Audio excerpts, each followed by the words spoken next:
This is Jonathan Ferguson, the Keeper of Firearms and Artillery at the Royal Armouries Museum in the UK, which houses a collection of thousands of iconic weapons from throughout history. And today he's taking a look at the Warhammer 40k shooter, Necromunda Hired Gun. Finally, we have a bolter, and as originally described in the original rule set, these were meant to be caseless rocket projectiles, which calls to mind the gyrojet system, which is bonkers. If there are any of the games, guns and mechanics that you want to see Jonathan break down, let us know in the comment section below. Make sure to subscribe if you want to see more videos like this, and if you'd like to help out the Royal Armouries Museum and continue to support Jonathan's work, check out the links in the description of this video. Right, over to Jonathan.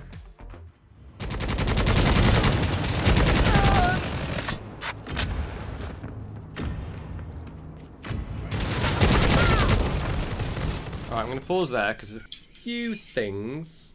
I certainly appreciate the aesthetic. From a firearm perspective, it's a bit odd, I think. They definitely don't look like real-world guns, which I think is a plus. They shouldn't. We've got Picatinny rails. If you don't know, those are the ridged strips. Originally, a strip on top of the receiver for an optical sight, and then that got longer, and then they got added at one point all over the weapon for adding on lights, lasers, bottle openers.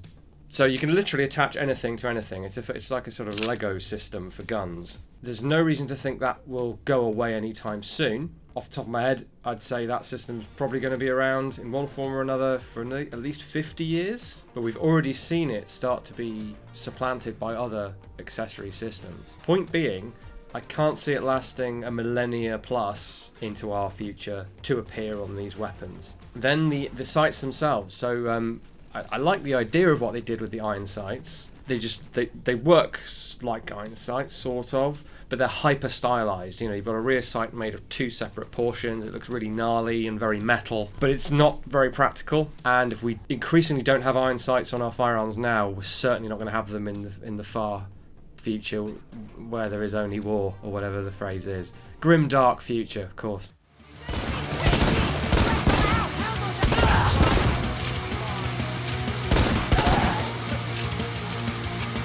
I think a Magnum Revolver kind of substitute was inevitable for a game like this, and here it is. It almost looks a bit like a Chiappa Rhino, or maybe even a Nerf Maverick or something, some big chunky, or maybe the revolver from Gears of War. The hammer looks like it's something designed for some sort of masochist. If that is a hammer, if that even cocks, I don't know. But excessively textured, I think that would not be very comfortable. And we have a really weird set of sights on this thing. They look like they're lifted from a sort of present-day combat rifle of some sort. So folding backup sights that you would have if your optical sight breaks or you need to take it off for some reason. You can flip up backup sights. And they have two different apertures. So we've got like a notch, which weirdly enough looks to be replicated on the top of the gun itself. I don't know how that works. And then looks like you can flip that to a little peep sight. We've got some glowing night sight, iron sights that clip onto the rail. It's making a bulky revolver even bulkier.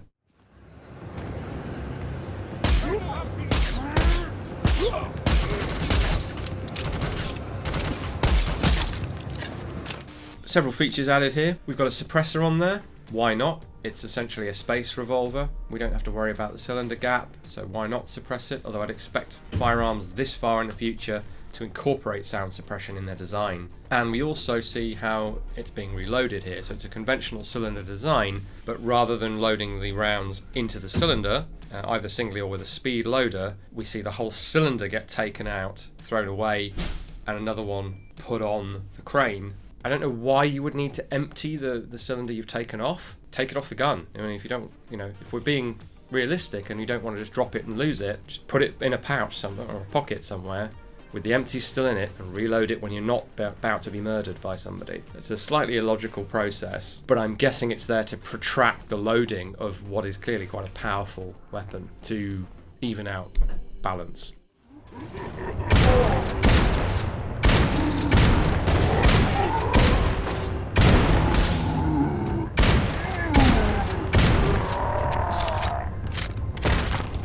This is another fairly conventional 20th century looking gun to my eyes. In fact, although the rifle's called the Striker, this is reminiscent of something like a Striker shotgun. Now, I said this about Gears of War years ago, and I'm going to say it about this. Why on earth would we still have pump-action shotguns? The reason for a manually operated shotgun is so you can reliably fire a wide variety of different ammunition that may not cycle your self-loading shotgun. But of course we know why it's a pump shotgun. It's because it's cool. It's definitely rule of cool applies. Not only have you got massive drum magazines, including a massive double drum magazine, which actually makes the whole weapon look pretty dubious if you ask me, with a great big muzzle device on the end of it as well. But maybe that's quite fitting for what we're going for. I don't know. Yeah, pumping away on this massive 40 rounds, I think. I mean, I don't think you'd physically fit 40 rounds of 12 gauge in there, but I don't know what ammunition this is supposed to be firing.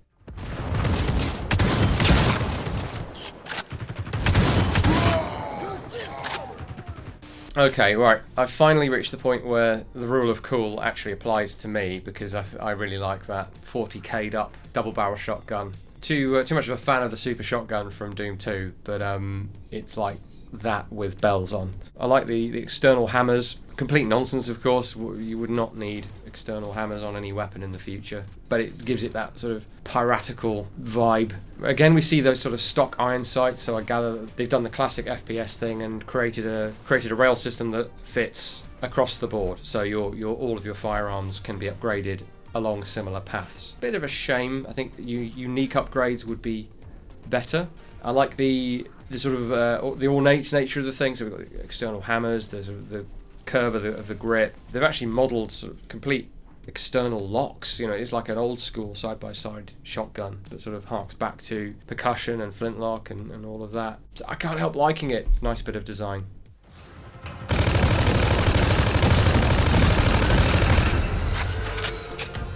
I was literally off camera joking about skulls being on or part of or even a whole weapon in this game, and sure enough, this gun has little skull iron sights on it, which I can only give a very quiet round of applause to, because that's very Warhammer and very metal. I enjoy it very much, and it completely negates all of my complaints about iron sights. The weapon itself, with its unpronounceable name, which is a mystery to me. Perhaps those of you who know Warhammer know why it's called the Vapanther. It has the sort of general aesthetics of a bolter. Reading between the lines, if something's called an auto gun, and although it looks a bit like a bolter, it's chucking out brass cases, this is a holdover of present day technology. So standard brass cased, self-contained metallic ammunition. I don't know, but that's what I'm seeing. So it's almost like the Halo franchise, where 500 years in the future we're still using 7.62 NATO. Similar applies here. What I don't think we would have is brass cased ammunition, but what do I know?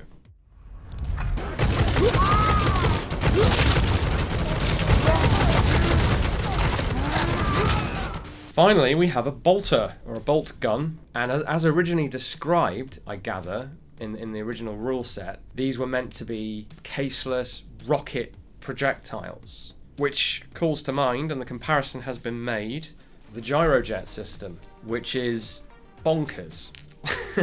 It fires miniature rockets, and the rocket propellant burns within there and jets these 4 little jets out the base at an angle, causing rotation. So you get rotational stability, not from rifling in the weapon, but from the rotation of the miniature rocket that you're firing. And when people read about bolters, I think that's how they're supposed to work. But in depictions of them, they are shown chucking out massive cartridge cases with big old rims on them, which is kind of at odds with the idea of a caseless, or in this case, rocket projectile system, like the gyrojet. So an intriguing system, and it sort of acts as this real-world parallel for the bolters, but as I say, not really, because the only way these are rocket projectiles is if they are 2-stage. So there's some sort of an expelling charge in the cartridge case, chucks the projectile out, clear of the weapon, and then a rocket motor kicks in. Now in this game, there's no vapor trail, there's no sudden acceleration of the projectile, there's no real delay between pulling the trigger and your target moving that a rocket projectile would induce, like the gyrojet, if you watch videos of that. So I don't see any evidence of that. What this is essentially a handheld cased ammunition grenade launcher. So it's slow rate of fire, chugging away. When the projectiles hit something, there's a payload in there, they're big, they're chunky, they explode, they do damage. But you've still got these great big, not only cases, but brass cases, just like the auto guns, and they are engraved elaborately, which I think is a really nice touch. And they just kind of chunkle out of the side of the gun. They're not really thrown clear, which again is somewhat similar to how a automatic grenade launcher might work. That makes sense for someone like a Space Marine, giant, robust, armored character that can basically carry a modern day belt-fed grenade launcher around with them. Except they're not belt-fed, they've always got these big curved magazines, and there's no way you're fitting all those gigantic rounds in that magazine. So we definitely we're cheating some physics there. Again, they fit the aesthetic, they fit the feel, they look fun to use, the explosive effects on the target are pretty graphic, so I applaud them on that level. I'm still confused as to how bolters are supposed to work in the 40k universe though.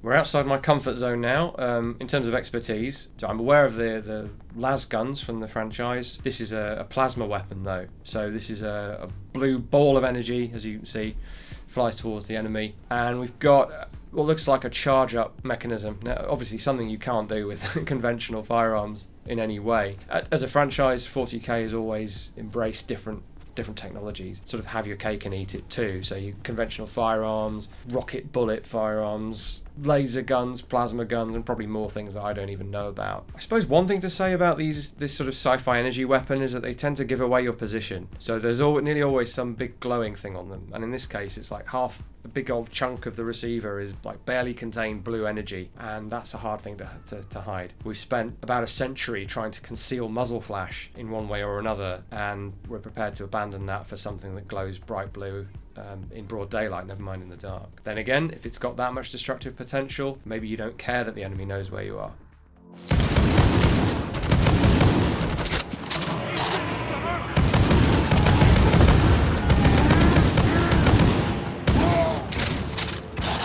Another bolter, this time a pistol. It certainly makes some sense in an FPS because you get some of the advantage of a bolter as a secondary if you want your primary weapon to be something else. The sight on this one that we're seeing here is really interesting. I've spoken before about holographic sights, and I don't mean glass and metal optical sights that use holographics to display the reticle. I mean suspended in mid-air holographic reticles, because that has to be where we're going. It's probably a way off, but that's kind of where I see the technology going, and the thing we've got here is maybe what the next step with that would be. So we still have a frame, quite a robust looking metal frame, and it's all gnarly and 40k like, and then it's projecting from either side this reticle, so you get a pretty good field of view. Because that's the thing with optical sights, is as you know from gaming, they constrain your field of view. You've got less peripheral vision, less vision other than what you're in. Who knows where it will go? I am spitballing here in a rather sci-fi way, but it's nice to see something that is going in that direction and isn't just a conventional iron sight with some gnarly bits on it, or a conventional optical sight that just looks a bit different. Those aren't really interesting to me. This is interesting and I think fits the world quite well.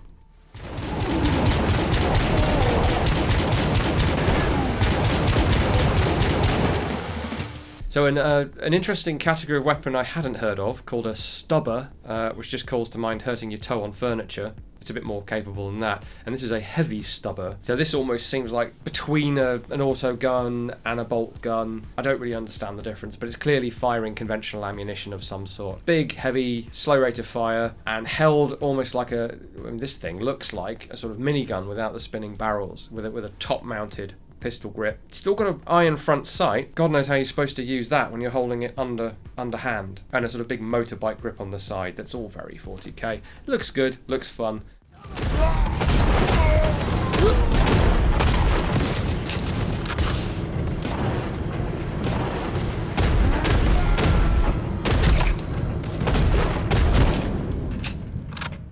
We've got here the big brother of the chunky revolver we saw earlier. Now, we tend to think of revolvers as being handguns, but of course they weren't always. There were revolving rifles, revolving carbines that went in parallel, and we have several of those in the collection. None of them are as massive and destructive as this, though. This is really like a sort of two-handed Magnum in concept, and I like it quite a lot. It's good. I'm struck by the fact that even more so than the other revolver, it seems to have like a stylized hammer on the back of it that doesn't do anything. So I don't know if that's meant to be like a stylistic throwback to the revolvers of the ancient times or something, or is just supposed to fill a bit of space on the back of the design. But it is quite old. It's old technology in various ways. Hey, the universe seems to embrace the old and the sci-fi quite a lot.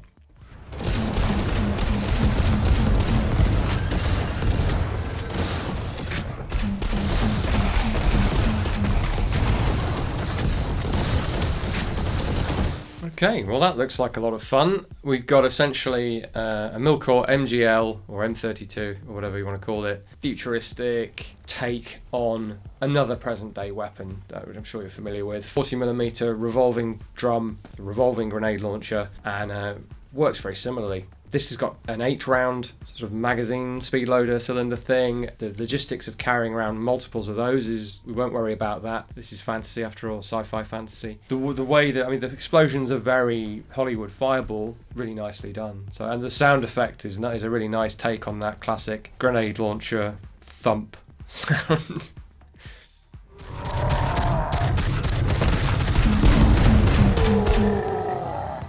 If you'd like to support the work that we do here at the Royal Armouries, we have links in the description as to how you can help us. Do come and visit one of our sites if you're able to, and if you're not, just watch us again next time. Thanks a lot, guys.